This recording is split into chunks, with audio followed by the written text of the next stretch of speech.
பூரண கலசம் பத்தி நெறைய பேர் பார்த்திருப்பீங்க, கேள்விப்பட்டிருப்பீங்க. ஆனா அப்படின்னா என்னன்னு உங்களுக்கு தெரியலையா? தெரிஞ்சுக்கணும்னு ஆசைப்பட்டீங்கன்னா, மறக்காம இந்த வீடியோவ கடைசி வரைக்கும் கேளுங்க. நெறைய விஷயத்த நான் உங்களுக்கு சொல்லி தரேன். பூரண கலசம் அந்த பேருக்கே மீனிங் இருக்கு. அதாவது பூரணம்னா முழுமை, ஃபுல் அப்படின்னு ஆங்கிலத்துல சொல்லுவாங்க. கலசம் இன்னொரு பேரு கும்பம்னு கூட சொல்லுவாங்க. அதோட மீனிங் பானை. அதாவது பூரண கலசம் என்பது நீர், மாம்பழ இலைகள், தேங்காய் வைத்து அலங்கரிக்கப்பட்டு ஒரு நிறைந்த பானை. இந்த செல்வம், வளம், அமைதி ஆகியவற்றின் அடையாளமாக கருதப்படுகிறது.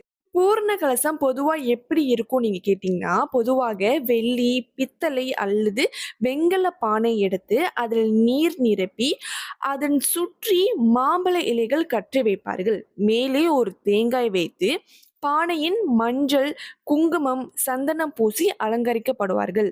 பானைக்கு காப்பு அல்லது நூல் கட்டுவார்கள். பொதுவாக இது பூஜை, ஹோமம், கிரகப்பிரவேசம், திருமணம், நவராத்திரி போன்ற நெறைய சமய நிகழ்ச்சிகளில் வைக்கப்படுகிறது. பூரண கலசம் பொதுவா கோயில்ல நெறைய பார்ப்போம். அதுக்கு முன்னுக்கு இந்த பூரண கலசம் வைப்பது நன்மைகள் நான் என்னன்னு சொல்லிறேனே.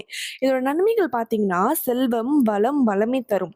தெய்வங்களின் அருள் போற்றிட உதவும். அதாவது லக்ஷ்மினா செல்வம், சரஸ்வதினா அறிவு, துர்க்கைனா வலிமை. தேவர்களின் இருப்பை குறிக்கும். தீய சக்திகள் நீங்கும், நல்ல ஆற்றல் கிடைக்கும், அமைதி, ஒற்றுமை, ஆரோக்கியம், பாதுகாப்பு இது எல்லாமே பூரண கலசம் தரும். கோயில்ல தினமும் கலசம் வைக்கப்படும். குறிப்பாக கருவறை, மூலஸ்தனம் அருகே இருக்கும்.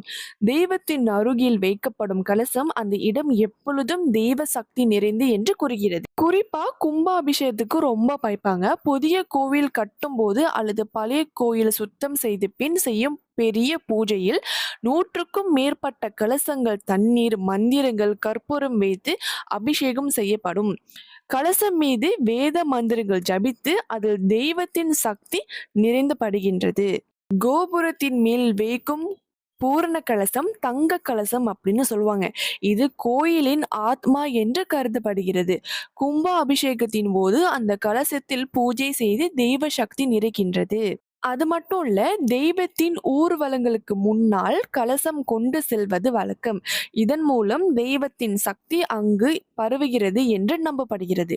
ஒரு கலசத்துக்கு இவ்ளோ பெனிஃபிட்ஸ் இருக்குன்னு உங்களுக்குலாம் தெரிஞ்சிருக்குமான்னு எனக்கு தெரியல. ஆனா இந்த வீடியோ மூலமா தெரிஞ்சிருப்பீங்க அந்த நம்பிக்கையோட நான் இந்த வீடியோவ எண்ட் பண்றேன். நன்றி.